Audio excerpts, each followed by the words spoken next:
પાટણમાં દેવી પૂજક સમાજના વિદ્યાર્થીઓ માટે એક નવી અદ્યતન લાઇબ્રેરીનું ઉદ્ઘાટન કરવામાં આવ્યું છે। પાલનપુરના પોલીસ ઇન્સ્પેક્ટર સૂરજ પટણીના પ્રયાસોથી આ લાઇબ્રેરી સુદામા ચોકડી હાઈવે પર આવેલા ઓમ વેદાર્ક કોમ્પ્લેક્સમાં સ્થાપિત કરવામાં આવી છે।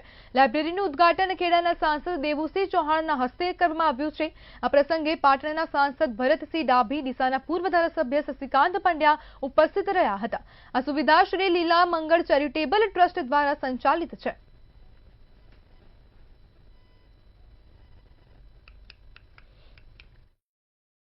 આવી આધુનિક લાઇબ્રેરી એક અમદાવાદ ખાતે અને બીજી પાટણ ખાતે જ્યારે ચાલુ કરી રહ્યા છે, ત્યારે આ લાઇબ્રેરી દ્વારા આવનારા સમયમાં અહીંના બાળકોને, વિદ્યાર્થીઓને, યુવાનોને કારકિર્દીમાં ખૂબ ઉપયોગી થાય એવું માર્ગદર્શન ફેકલ્ટી દ્વારા આપવામાં આવે છે।